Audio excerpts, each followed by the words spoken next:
The day my dad tried to take everything from me began with the sound of my own name, echoing through a courtroom that felt colder than any winter morning in Madison County.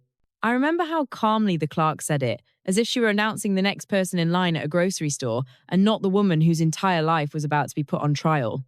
My father, Gregory, stood up, smoothed his tie with a terrifyingly steady hand, and told the judge I was too immature and too unstable to manage my own $1,200,000 penthouse.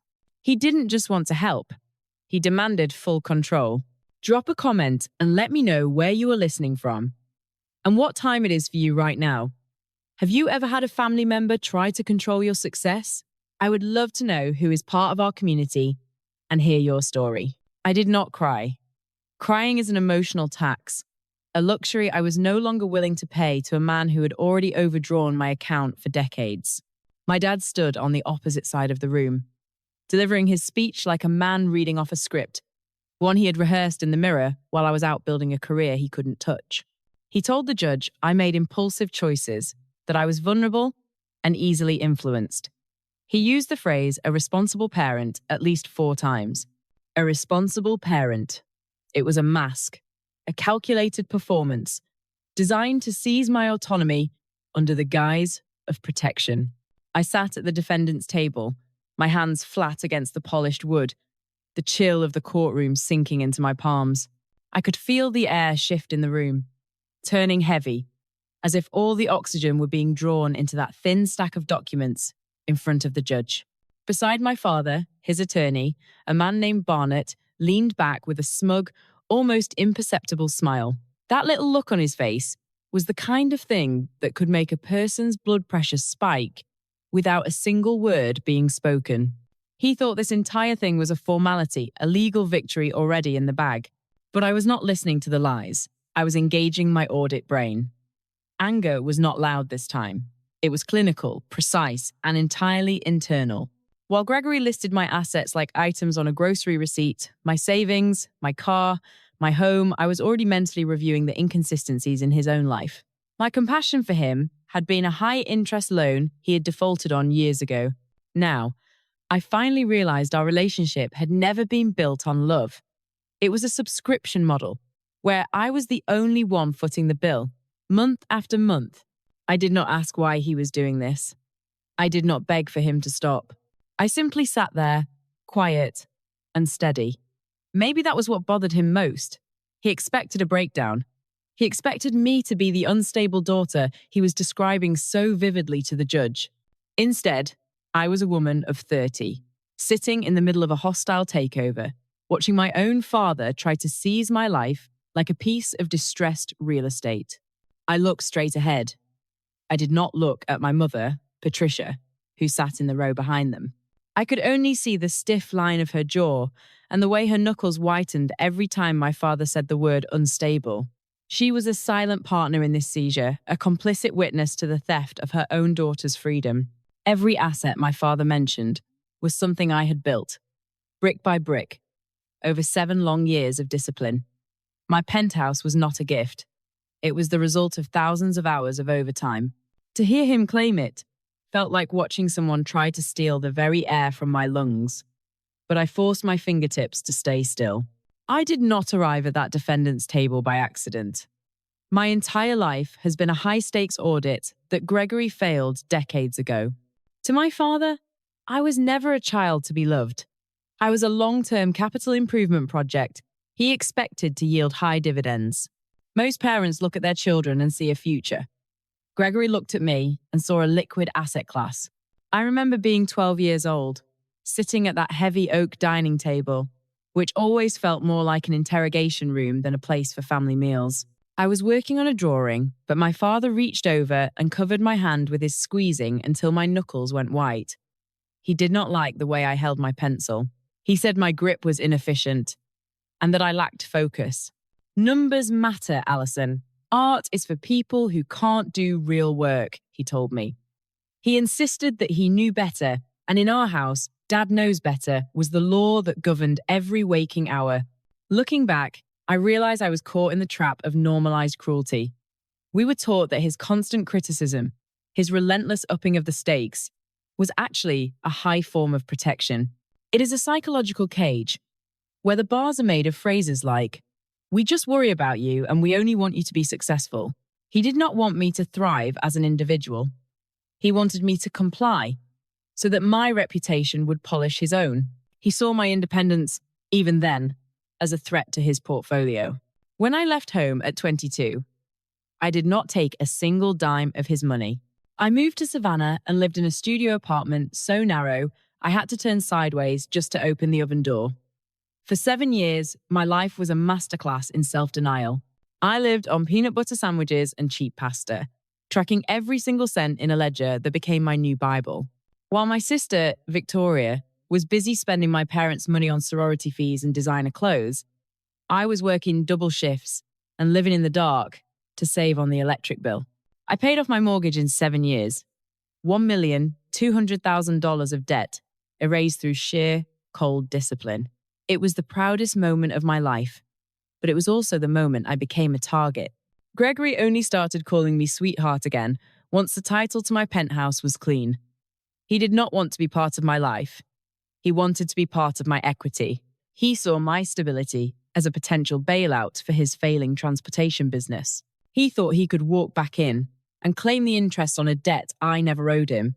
He did not realize that I had been auditing our relationship for years, and he was already bankrupt in my eyes. In Savannah, your reputation is your only real currency, and my mother, Patricia, was the master of its exchange.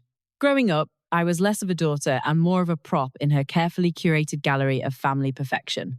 She was the one who pulled the invisible strings, enforcing the Savannah social mask with terrifying precision.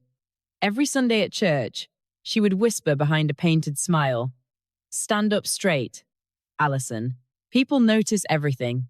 She would adjust my collar until it felt like a noose, ensuring my hair was brushed into total submission before allowing me to step into the light. To the world, we were the gold standard of Georgian grace. To me, it was a prison without bars. I lived for decades in that state of learned helplessness. People often ask why survivors of this kind of control do not just leave sooner. They do not understand that when you are raised in a cage, the open sky looks like a threat and not a promise. I stayed because I had been conditioned to believe that my worth was tied entirely to my parents' approval. I was caught in the invisible chains of a survivor, playing the part of the compliant daughter, not out of weakness, but as a long-term tactical retreat. I was gathering my strength in the shadows, waiting for the exact moment I could buy my own freedom and build a life that did not require a script. While Patricia was busy polishing our image, Gregory was busy draining the foundation. My father's transportation business was a sieve, leaking capital into bad investments and high-interest debt. I did not know it then, but every helpful question he asked about my savings was a probe into his own survival. I was not just a daughter to him, I was the ultimate backup financial plan. He watched my accounts grow with the hunger of a man looking at a life raft. He would spend $40,000 on Victoria's gala, while secretly refinancing our family home for the 4th time. The irony was lethal. My mother enforced the smiles to hide the fact that my father was bankrupting our future. They needed me to shine because I was the only thing in their lives that actually had value. I was the high-yield bond they planned to cash in when the collectors finally came knocking. I realized then that love in our house was purely transactional. My compassion had been a luxury they had overdrafted for years, assuming the line of credit would never end. They did not realize I had already closed the account. I was no longer the girl who needed to be uprooted or shaped. I was the woman who had already seen through the mask. Gregory did not handle the shifting power dynamic well. He was a man who believed that if he shouted loud enough or waited long enough, reality would eventually bend to his will. But for the first time in 30 years, his dad knows better routine was failing. He decided to stop playing the concerned parent in a courtroom and start playing the enforcer at my front door. It happened on a Tuesday evening. I was sitting in my living room, the city lights of Savannah starting to flicker on below, when I heard the unmistakable, metallic scratch of a key against my lock. He did not knock. He did not call. He just expected the door to yield to him, the way I had for most of my life. I watched the security feed on my phone. He looked thinner, more desperate, his face flushed with the same entitlement that had driven him to file that petition. He jiggled the handle, his frustration growing with every unsuccessful turn. He did not know I had spent $2,000 changing every lock and security code the moment I walked out of that first hearing. I watched him examine his emergency key as if it had somehow betrayed him. When he finally realized he was locked out of the asset he intended to seize, he started pounding. The sound echoed through my $1,200,000 investment, a hollow rhythm of a man losing his grip. He shouted that he was worried about me. He shouted that I was acting erratically. He did not realize that to an auditor, a man trying to force entry into a property he does not own is just a trespasser with a bad story. I did not open the door. I did not give him the confrontation he wanted. I simply hit the record button on my security system and went back to my laptop. I had a different kind of audit to finish. By the next morning, the rumors had already begun to circulate through our Savannah social circles. Gregory was busy spreading the narrative that I had suffered a total mental breakdown. He told our neighbors I had locked myself inside and was refusing medical help. He was trying to social engineer a reason for his conservatorship, hoping the court of public opinion would rule in his favor before a judge ever could. Then came the digital knife. My sister, Victoria, who had not spoken to me in months, shared a public post from a family friend about the importance of honoring one's parents. The post was a thinly veiled attack, claiming that some people forget who raised them the moment they see a few commas in their bank account. Victoria did not just share it, she hearted every single comment calling me a traitor. I stood in my guest room, looking at the navy silk dress Victoria had picked out for her engagement gala, the one I had refused to wear. It was still hanging by the door, covered in a fine layer of dust. It was a symbolic reminder of the role they wanted me to play. The supportive, silent accessory. I reached out and touched the cold fabric. They were not shocked by my instability. They were shocked that I had stopped being a silent investor in their version of family. They were escalating because they were terrified of a world where I was the one who controlled the ledger. I did not waste another second on sentiment. My emotions were a non-essential line item, and I had just deleted it. I reached out to Veronica, an attorney who did not just practice family law. She practiced forensic surgery. I needed someone who could see through the concerned father mask and find the rot underneath. We met in a quiet office that smelled of expensive ink and cold intent. I handed her the initial data I had scraped from public records. She looked at me over her glasses, her eyes as sharp as a paper cut. "He thinks he is auditing you, Alison," she said, her voice like sandpaper on silk. "But we are going to audit his entire existence." We started with Gregory's transportation business. It was supposed to be a regional success story, the engine that funded our Savannah lifestyle. But as we dug into the digital ledger, the numbers did not just fail to add up, they screamed. I spent 3 nights staring at spreadsheets until the cells blurred. What I found was not just bad luck. It was a systematic pattern of desperation. Gregory had taken out 5 refinance loans in the past 12 years. Each time he borrowed more, he was just digging the hole deeper, using new debt to wallpaper over the old cracks. He was not a businessman. He was a gambler, playing with money he did not have. And now, I realized, he was looking at my penthouse as his final payout. He did not want to protect me. He wanted to liquidate me, to save himself from drowning in his own bad decisions. But then, Veronica found the lethal discrepancy. There was a curiosity gap in the records that did not involve the business at all. It was the church hardship fund. For 3 years, Gregory had been serving as the treasurer, the pillar of the community my mother so desperately wanted to impress. We cross-referenced the bank statements with the reported assistance payouts. The math was devastating. There was a $90,000 hole where compassion used to be. My father had not just been borrowing from banks.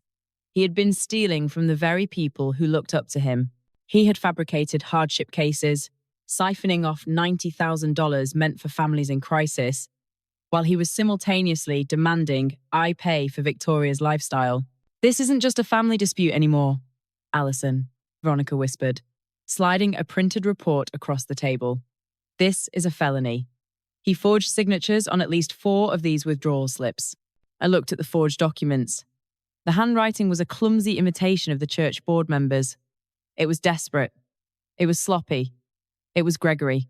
This was no longer about a daughter proving she was stable. This was about an auditor, proving her father was a criminal. I felt a surge of cold, clinical satisfaction. I was not just winning a court case, I was completing a forensic takedown of a man who thought he could own me. I had the numbers. I had the signatures. I had everything I needed to close the books on Gregory forever. The rain was a heavy curtain over Savannah when the midnight envelope finally changed hands. I was parked in the darkest corner of the marina, the engine idling in a low, rhythmic hum that matched the steady ticking of my thoughts. The door clicked open, and Patricia slid into the passenger seat. She did not smell like the usual crisp Savannah gardenias. She smelled like damp wool and the bitter scent of expensive perfume used to mask a total lack of sleep. The Savannah social mask was not just cracked, it was gone. She did not look at me. She stared through the windshield at the blurred lights of the harbour. "He is leaving, Alison," she whispered, her voice like dry leaves. "And he is not leaving with me." It was not a confession of love or a mother's sudden rush of guilt. It was the cold realization of a bad investment. Patricia had discovered Gregory's exit plan. He was not just trying to seize my assets to save the company. He was planning to liquidate everything he could touch and flee with a mistress 20 years his junior. He was going to leave Patricia behind to face the $90,000 church debt and a swarm of angry creditors. My mother had not found her conscience. She had found her survival instinct. She handed me a thick manila envelope. Inside was the lethal discovery we needed. My father had not just forged church withdrawal slips. He had forged my signature on a corporate guarantee. He had used my $1,200,000 penthouse as collateral for a private bridge loan to his transportation company. He had risked my home, my security, and my entire future on a gamble he knew he would lose. I had been a line item in his getaway budget. I flipped through the pages, my eyes scanning the falsified signatures. It was a clumsy imitation of my handwriting, a desperate scrawl on a contract that should never have existed. This was not just a betrayal, it was a criminal act. I felt a sharp, icy clarity settle over me. My mother sat beside me, her hands trembling, but I remained perfectly still. "Why are you giving this to me?" I asked, my voice as clinical as an audit report. "Because if he takes your house, he wins," she said, finally turning to look at me. Her eyes were hollow. "And if you win, at least I am not the only one left in the wreckage." I looked at the documents, then at the woman who had spent 30 years polishing the surface of a rotting life. Our relationship was no longer a bond. It was a settled account. She was handing me the weapon to destroy the man who had built our family on a foundation of lies, not because it was right, but because it was the only move she had left on the board. I did not thank her. I did not offer comfort. I just put the car in gear. This was not a family reunion. It was the final entry in a forensic investigation that was about to go public. I had the forgery. I had the motive. And in 48 hours, I would have Gregory's name on a different kind of document, a police report. The return to the Savannah courtroom felt like walking onto the set of a play I had already finished reading. My father, Gregory, sat at his table, adjusting his tie with the practiced confidence of a man who still believed his social standing outweighed my evidence. He did not know that I was no longer just the defendant. I was the closing auditor. Veronica did not waste time with emotional appeals. She simply handed the clerk the list, the forensic breakdown of the $90,000 missing from the church fund, and the forged signatures on the loan guarantee. I watched Judge James's expression transition from professional neutrality to visible disgust as he scrolled through the data. The silence in the room was not just cold anymore. It was lethal. Gregory stood up, his face a frantic shade of crimson. He did not look at the evidence. He looked at me, his eyes wide with a terrifying need for possession. "This is a fabrication," he shouted, his voice cracking against the high ceilings. "I am her father. A daughter's life belongs to her father." Judge James slammed his gavel with a sound like a gunshot. "Stop immediately," the judge barked. "Mister Gregory, Your behavior is not that of a concerned parent, but of a man attempting to weaponize the legal system for theft. Get security. The power flip was instantaneous. I watched as two officers approached the man who had spent 30 years making me feel like a worthless burden. He was not the giant I had feared as a child. He was just a small, desperate man in an expensive suit he could no longer afford. As they clicked the handcuffs into place, I leaned forward and slid a copy of the church's fraud report across the table toward him. Audit complete. Dad, I whispered. In that moment, I understood the illusion of power from an empty wallet. My family had spent their lives performing a version of success that was entirely rented by debt and lies. They believed that money and status gave them a personality, a right to rule. But when the material facade was stripped away, there was no internal character left to catch them. They did not just lose their money, they lost their identity, because they had never built one that was not for sale. That evening, I sat on my balcony, watching the sunset turn the Savannah Marsh into a river of gold. I pulled out my phone, went to my contacts, and found the folder labeled Family. I stared at the numbers for a long second. Then I hit delete. I did not feel a rush of vengeance. I felt the quiet, steady peace of a balanced ledger. For the first time in my life, there were no more outstanding debts. I was finally free. If this story reminded you that you are enough, hit that share button. Truth is the loudest revenge. Don't forget to subscribe for more stories of justice.